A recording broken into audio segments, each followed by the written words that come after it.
A very good morning, everyone. I am CS Kajal Handewag from Nyandeep Academy, Pune. And today we are here for the Hindu analysis dated 20th December 2024. So let's start. The first one is we will be talking about Thrissur festival, which is important from art and culture point of view. Then we'll be talking about National Green Tribunal, the environment topic. Then we will be talking about the Legislative Assembly. What do you mean by sine-die? That is important from polity point of view. Next, we will be covering India and France getting together for a national museum project, important from IR perspective. And last, we will be talking about an editorial which has come in Hindu, that is crime against humanity. Okay, so now let's start. Number one, Supreme Court stays Kerala High Court directives on jumbo parades at festivals. Okay, now what is this exactly? First, I'll tell you all the news and then we'll talk about the certain provisions. So, there is a festival that has been going on and the name of the festival is Thrissur. Okay, it is a very, very famous festival and it is considered as one of the biggest Thrissur. So what happens here is there are elephants who are dressed up and they are decorated and then they are got into the mob in the festival. That is the main attraction. So we need a balance between animal rights and the temple customs. There are these two temples. Because of these two temples, this entire festival is celebrated. So now what the Supreme Court said that we need to have a balance between the animals as well as the temple customs. So for that, they asked these two temples, okay, that is the Deva Swams, they asked these two temples that you have to strictly adhere to the captive elephant management and maintenance rules. Okay, this is nothing but this is to protect the elephants. There shouldn't be any harm done to the elephants. This is those rules. Now, this is not really important from your exam point of view. Okay, so which are these two temples? See, you can just read the names here. Thiruvambadi and Paramikevu. Okay, these are the two temples. Now, what is not important from your exam point of view? This act, these rules, these specific rules. Itna specification we don't require, but yes, we do need to know what is Thrissur.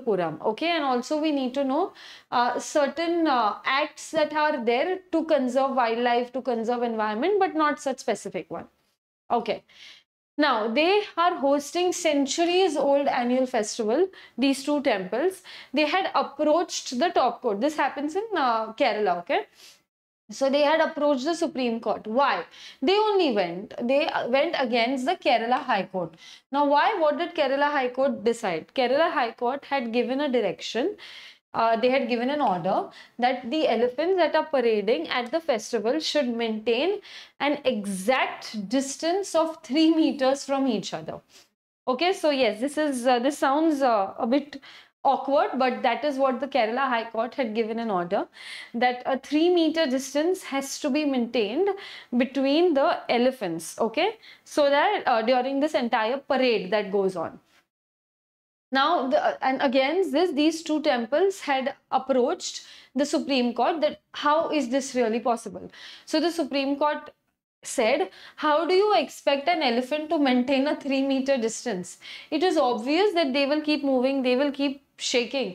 It is impractical that you can tell an elephant that you have to maintain a 3-meter distance. It is it's beyond common sense. This is what the Supreme Court judges said against the Kerala High Court.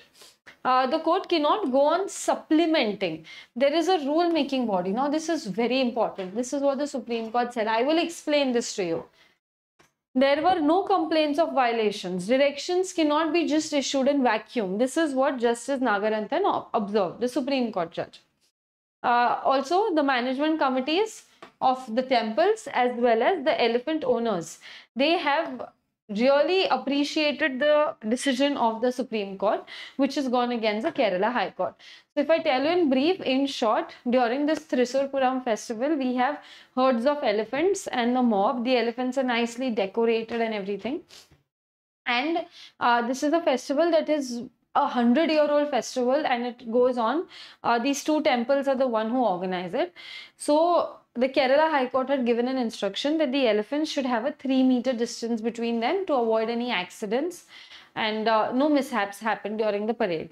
So these Devasthanams, they approached the Supreme Court against it, and the Supreme Court passed a decision in their favor that yes, it is not practically possible for the elephants to have a 3-meter distance.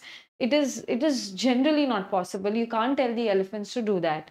Also, you need to protect the elephants. You need to make sure that there is no harm being caused, but you can't tell them to maintain a distance as such.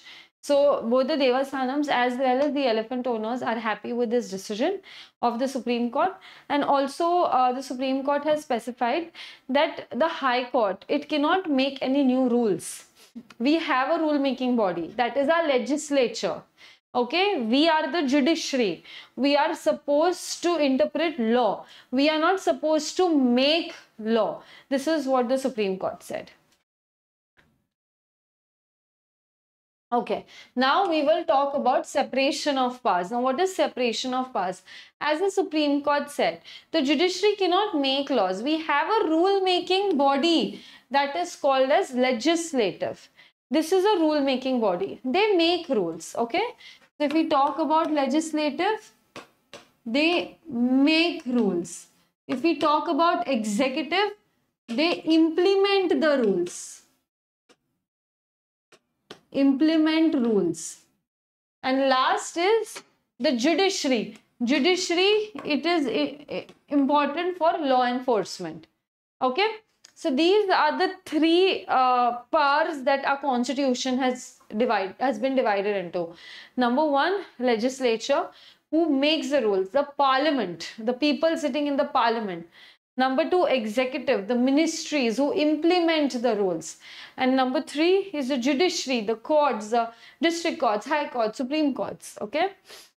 Now, also if we talk about legislature, it's given here, they make laws. The executive, they implement these laws, and the judiciary, they administer justice. How? They interpret the law. Okay, they are responsible for interpretation of law and not making of any new law. And they need to make sure that whatever law the legislature has made, we are making sure that this law is being upheld and this law is not being violated. That's what the job of judiciary is. Okay. Now, the purpose of this entire separation is that nobody should misuse their power. Okay. There shouldn't be arbitrary excesses by the government. Like if we give the entire power to legislature, like even law enforcement, law making, everything, it might turn against the democracy. If we give entire power to executive, same story. If we give entire power to judiciary, again, people might come up with their own biasness and they will do things that are only beneficial for a particular sector. They might. And the country and the masses on a whole might suffer. So we don't want to put so much power in one hand. Okay, because they might misuse it. So the separation of power is done in our constitution. The people who wrote our constitution, the father of the constitution, these people have thought about all these issues that time, long back during the 1950s. They knew that something like this might happen. That is why they separated the powers. They didn't want to give extra authority to any one single person. Now, separation of powers, it will also prevent the misuse and accumulation of power in few hands. Because of this, what will happen? It will save the society from irrational decisions, impractical decisions the government might take. Okay, so we need to know, and this is what exactly the Supreme Court had said. The Supreme Court said that the High Court, the Supreme Court, the District Court, they cannot make new laws. What are we responsible for? Judiciary. What is this responsible for? Interpretation of law. Making of law, legislature will take care of it. Okay. Next, let's talk about Thrissur. What is Thrissur? As I said, it is a Kerala's festival. It is a grand celebration. It is also known as Mother of all the Purams. It's an annual festival once in a year. It was started by Rajarama Varma. You all need to know all of this, okay? Known as Sakhantam Thampuram, the Maharaja of Cochin. Okay, and this was done at that time, and 10 different temples had participated in it. Since then, there is a ritual that there are huge elephants that are dressed up in traditional attire, and there is an orchestra, people playing music, people dancing and everything during this festival. And the Arthapuza Puram, it was the biggest festival in Kerala before Thrissur Puram. So before this entered, we had this, but now it is Thrissur Puram. It is known as mother of all festivals. Okay. So this is how the elephants are dressed up in a huge majestic way. It's a grand festival in Kerala. Okay, now let's talk about this NGT, National Green Tribunal. Okay, so what is the news? Clear medical waste dumped in Tamil Nadu. NGT gives that order to Kerala. Okay, so National Green Tribunal, the southern bench, that is the Chennai bench of National Green Tribunal, it gave an order. To whom? To Kerala government. Okay, please remember that. To Kerala government, to their state pollution control board, that whatever wastes they are dumping in villages of Tirunelveli district in Tamil Nadu, that should be stopped and that should be eradicated from there. Now this includes the medical waste. Also it is mixed with solid waste. Okay, so yesterday or day before yesterday, like 2 days back, there were news coming up that there is so much waste which includes biomedical, which includes the solid waste that comes from Thiruvananthapuram center. This is the regional cancer center. Okay, the medical waste comes from there, and this is being dumped at several places in Tirunelveli. Okay, now Tirunelveli is in Tamil Nadu. So in short, the Kerala waste is coming to the Tamil Nadu waste. The Kerala waste is coming to Tamil Nadu, and that too not normal drainage waste or something. It is a solid mixed waste along with biomedical one, which comes from a cancer center. So of course Tamil Nadu government is very concerned about it. According to Tamil Nadu, the villages where the wastes are found to be dumped include the Kodanular, Pazhavur, the Kondagaram and the Sivanikuram. Okay, so these are the few villages. Of course, the pronunciations are going to be entirely different, but these are the few villages where the waste is coming. This is what the Tamil Nadu government had to say. The council that was appearing before the Tamil Nadu Pollution Board, they informed that the chairperson had written to the counterpart in Kerala. Okay, so what happened was the Tamil Nadu Pollution Control Board, they had informed the Kerala Pollution Control Board. Like ISKA chairperson had informed in writing to the Kerala Pollution Board's chairperson. Okay, and they had made a request that this regional cancer center, which is in Thiruvananthapuram, please stop them because they are transporting biomedical wastes and this is coming into our villages. Also, a legal action against Hotel Leela. Because why Hotel Leela? Because they were involved in transportation of this illegal waste. So Hotel Leela ke against also we might be taking a legal action. This is what they said. And we need improved monitoring at border areas. Another one of the petition was that, okay, fine, like the writing one, you know, as I said, this pollution control board chairperson had given the Kerala chairperson or in writing an application, not an application but a request that please stop this, and she also specified that we need to talk about the border area management because the waste is crossing the border and coming here. Okay, so this is what they said. Now what is NGT? National Green Tribunal. This act was done in 2010. Why? Now the name suggests this is done mainly for the protection of the environment. And if there are cases against, this is a tribunal. So this mainly is kind of the judiciary for environment issues. So if anything happens in cases that involves environment, ecosystem, animals, various resources, so NGT comes into the picture, like forests even. So the main office is in New Delhi and the other offices are in Bhopal, Pune, Kolkata and Chennai. So this is the southern branch, Chennai, which we were talking about, which gave an order to Kerala that within 3 days we want the waste to go away from the villages of Tamil Nadu. So the tribunal, who all are there as a part of the tribunal? First of all, there is a chairperson, number one. Then you have the judicial members, number two, and then we have the expert members. Now, who are the expert members? They have good qualification, they have good professionalism, and minimum 15 years experience in the field of environment, forest conservation, and related subjects. Okay, so this is what the expert members include. Now, why are we taking expert members? Because the chairperson and the judicial members will have the knowledge of law, definitely, but these expert people will have practical knowledge of what happens in the environment, what are the problems that have been faced during forest conservation, what are the problems of the localites, the tribal people, then when you try to conserve the resources, what issues do we face? That is why even a minimum period of 15 years experience has been given. Okay, so these are the expert members, and every bench of NGT, there has to be one judicial member, there has to be one expert member, compulsory.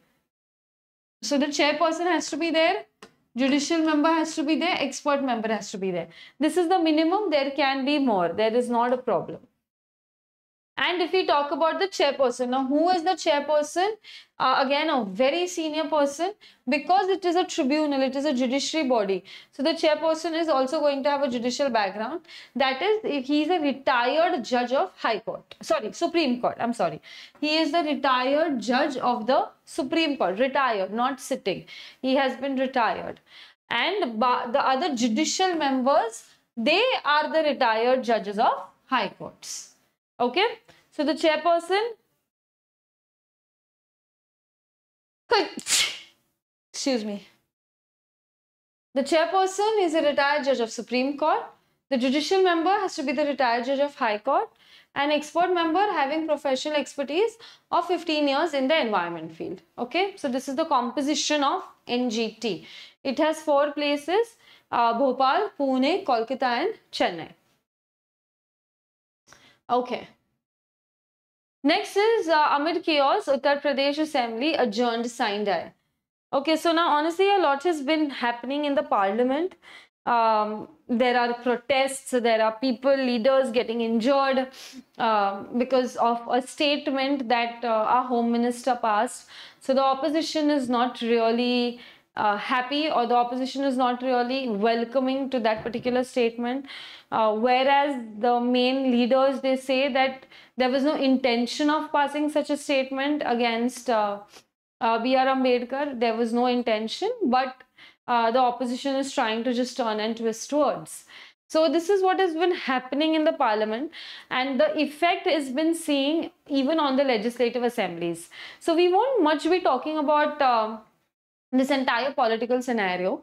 We might make another video for it, but right now if we talk about current affairs only, sticking only to the exam oriented thing, so their effect that is falling on the legislative assemblies as well. I had to give you all this background that why the legislative assembly of UP is been adjourned. Okay, that is why I just gave you this parliamentary background.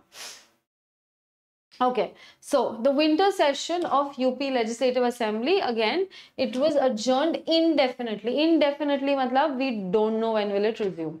Indefinitely, why? Because there were the Samajwadi Party, they were not really happy with things, they caused disruptions. And the MLAs, they are very upset with the Home Minister, that is Amit Shah, during his recent statements. So what did the Samajwadi MLAs do? They entered a well of the assembly. So there is a well of the assembly, well, Veer, okay? So they entered the well of the assembly, and not exactly the well. Maybe I'll just show you a picture or something tomorrow. Or even if you put on a news channel, you'll be able to see the protest that happened in UP yesterday. So they entered that, and they were carrying portraits of Dr. Ambedkar, and they were raising slogans. So Speaker Satish Mahana, he's the Speaker of the Legislative Assembly of UP. He again and again appealed that let's just calm down now, let's just put the situation to like normalize the situation. But again, there is disruptions, they continued. Also, the supplementary budget, the second supplementary budget, this was also passed. without a debate. It had a good majority. This budget was passed. There was no debate. And after this budget was passed, the assembly was adjourned, signed aye. Now, if we talk about the finance minister Khanna, he was saying that the opposition MLAs, they are purposely targeting us, they are purposely targeting the home minister because they don't want to do anything, but they want to disrupt the functioning of the house. That's all. They are continuously doing this and they are aiming that no meaningful discussion happens. They don't want to have any meaningful discussions. And the winter session, guys, it just went on for 4 days. And there was no significant debate, there were no significant discussions as such that went on the assembly. And it's already adjourned now in 4 days. Now, what is adjournment? Adjournment signed aye means there is a parliamentary sitting. Now, we are talking from the parliament point of view, okay? So, the parliamentary sitting of any specific house. So, you are adjourning that, like you are postponing that. Dismissing the sitting that has been going on. You are postponing the sessions for an indefinite period. You do not know when will you resume. If we talk about this in simple words, whenever any house is adjourned, it is said that we don't know when will we meet next time. We don't know when will we have our next session. This is what adjourn signed aye means. Now, who does this? It is done by the presiding officer. In case of Lok Sabha, we'll have the speaker. In case of Rajya Sabha, we'll have the chairman who will decide for an adjournment. Also, they do not, as I said, the main thing is they do not specify the date that when are they going to meet again. They are just dismissing it. If in legislative assemblies, these adjournment procedures are also followed. Typically, it happens at the end of a day's session. So, when the entire day is done, when the session is over, this will happen at the end. And then there is a vote or there is a decision that has been made by the presiding officer. Okay, that should we adjourn it or no? But this happens in legislative assembly once the entire day business is over. Now, adjournment signed aye. Even here, if you all must have noticed that the supplementary budget was passed, it was approved. After that, this adjournment happened. So, the day's business is done, after which the adjournment took place. Okay. So, adjournment signed aye, as I said, end of the session it is declared. It means a long break because we don't know what time are we going to meet next. It resumes whenever the presiding power or the executive ministries, they decide to do that. Also, it is initiated by the presiding officer, that is the speaker or the chairperson or maybe the leader of the house. Okay. Next, we'll be talking about India and France. They sign MOU for a new national museum. So, France is very, very famous for its museums, for its architecture, conservation of natural heritage. France is, if we see and talk practically, it is in the entire world, it is most famously known for its museums. Like there are huge museums which take literally, there is a museum, the Louvre Museum. It takes 2 to 3 days to see that museum completely. It is that huge and it has so many things to see. So because France is the best when it comes to museums, India took help of France and here we are coming up with an agreement. Okay, now let's see what this is. So India and France, they signed an MOU yesterday that we are developing new national museum.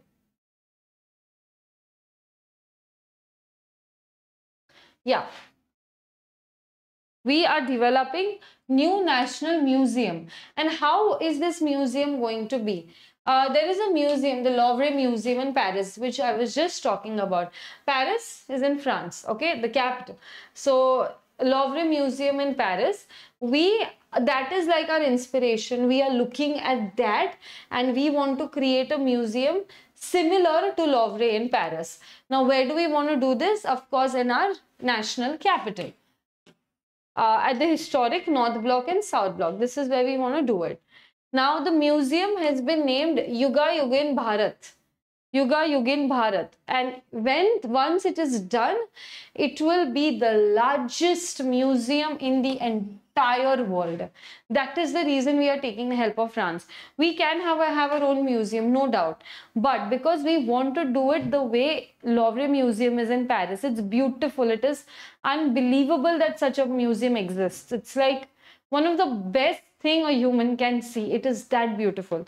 So that is why we have had an MOU with them, that the way you guys have done the Louvre Museum, we want to do the same. But here we will be talking about Bharat, we will be talking about India, we will be showing things that are related to India, and this will be the largest in the entire world.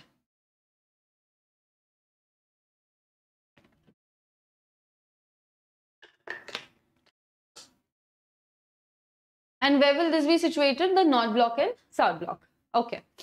So now this agreement, it was signed by Barbaret, who is the Director General and who is the CEO of the France Museums. And from our side, it was B.R. Mani, who is the Director General of National Museum of India. Now it is, everybody has been saying, and even our External Affairs Minister, Mr. Jaishankar, has been very happy with this entire process. He has been saying that this shows international cooperation. We are seeing a very important cultural collaboration, because when two countries are coming together to build a museum, this is nothing but cultural collaboration, which is beautiful. And we all know that culture mainly is one of the points of soft power. Now, what is a soft power? Soft power refers to things that the countries, to build good relations with each other, they use it. Okay, so now we are not using any strategy, military, army affiliations with France, right? We are using culture as a weapon, and we are trying to be friends with France. So this is what Jaishankar has been saying. It is soft power. Relations with France are going great. With France, we have had a strong relationship, and what in our profession we call it as a strategic partnership. If we talk about India and France, we see each other as very good friends, and in this entire multipolar world, we are very two important poles in the world. This is what Jaishankar had said. And now the last topic, that is the editorial, crimes against humanity and an obtuse instance Indian stance. Okay, now let's talk about this. Okay, so this is an editorial. Everybody can have their own opinion on this, but this is just from current affairs point of view. This is very important because you all will get to know many things which maybe we were not aware of. Okay, so yes, on 4th December 2024, the United Nations General Assembly. Homework, please study about United Nations General Assembly. What is this United Nations General Assembly? Okay, please study about it. It is the most important body of UN. So yes, they adopted a resolution approving the text of a proposed treaty that was governing the prevention and punishment of crimes against humanity. So that is a treaty. Crime against humanity is a treaty, and the UNGA, the United Nations General Assembly, they said that it's high time that we need to pass this CAH treaty, that is the crimes against humanity. Now, what is this treaty all about? This prevents crimes throughout the world against humanity, against genocide, against crimes, anything that is happening against humanity, this treaty will have it. Okay, so if we talk about genocides, if we talk about war crimes, if we talk about grave international crimes, so the CAH treaty will take care of this. Also, there is ICC, that is International Criminal Court. Okay, now what is ICC? This was established under the Rome Statutes. Now again, this is also something that prevents international crimes, crimes that include like war crimes and everything. So international level crimes, ICC prevents them. But the problem is, the ones who are covered under this Rome Statute, the ones who have signed it, only those countries are covered, only those members are covered in this treaty. The ICC, International Criminal Court. So if we talk about CAH, this is crime against humanity. The UN wants this to be applicable for the entire world. So this idea came up in 1945. We are trying to implement it since then, that we will investigate We will prosecute the criminals that are involved, okay, in any of the crimes. And why did this idea come? It came during the Second World War, because after the Second World War, things like Hiroshima, things like Nagasaki, they were nothing but crimes against humanity, right? So because of this, they came up with an idea of CAH. Okay, so later, as I said, the International Criminal Court was taking care of everything. Also, we have no dedicated treaty for CAH yet. So that is why there is no accountability for international crime. International justice becomes very difficult. And if we talk about ICC, International Criminal Court, as I said, it covers only few states. So it does not cover all countries, it does not cover all members.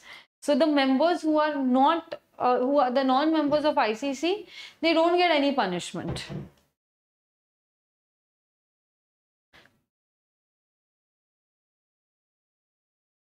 One second. Yes. Now, why do you need a CAH treaty? We need this so we hold countries accountable, we hold the member states accountable that what you've been doing is wrong. We need an international law. Also, in 2019, the Gambia, it filed a case before the ICC, that is International Court of Justice, against Myanmar, because there was a large-scale genocide against the ethnic Rohingyas population. Now again, Rohingya and Myanmar controversies are very important from exam point of view.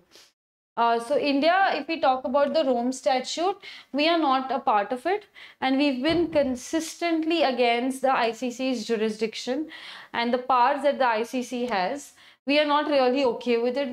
We've had our own objections about it because the use of nuclear weapons and other weapons of mass destruction in case of a war crime is not included here, and we are against it. We are saying if you are using nuclear weapons, if you are using mass destruction weapons, even this is an international crime. Even this should be included in ICC. Why is this not included? Why are people not being punished for this? Also, India is saying that crimes that are committed only during armed conflicts and not those committed during peacetime should be considered for CAH. Okay, so the new treaty that we are coming up with, we are saying that during the war, whatever crimes happen, those should be considered. You cannot consider crimes that are happening even during the general day-to-day life. This is what India has to say.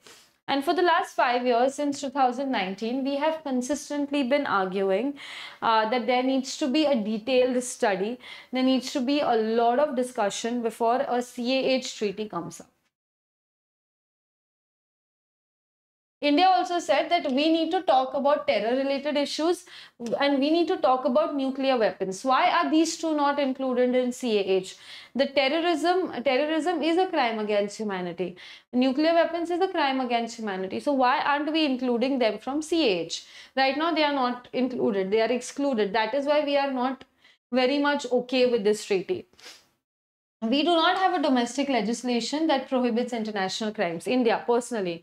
In 2018, we saw that the crimes against humanity, or if we talk about genocide, it is not a part of India's criminal law, though it should be, but it is not a part of it. But right now it is high time, because there are so many crimes that have been happening against humanity. So it's high time that these things need to be addressed. But there is literally no discussions that such laws need to be put up. There is no discussion about this in judiciary. There is no discussion about this in legislature, nothing. And even if we talk about the new BNS laws that we have now, Bharatiya Nyaya Sanhita laws, even they have not included these crimes against humanity, these international crimes, they have been not included in the penal law. So we always talk about national and territorial jurisdiction, that we will deal with issues. If anything happens in India, we will look after it. But our own laws are not being inconsistent with our words. So we should incorporate CAH and other international crimes into our own law, in the Indian law. Okay, so even if we are not a part of the Rome Statute, it's okay. But our own domestic laws should have certain provisions that fight against humanity, crimes against humanity, and the international crimes as well. Okay, so yes, guys, that's it. That's all for the day. And I will see you all tomorrow for the next Hindu analysis. Today was important from polity point of view as well as the editorial section. And the number one, the art and culture one. Okay, so thank you so much.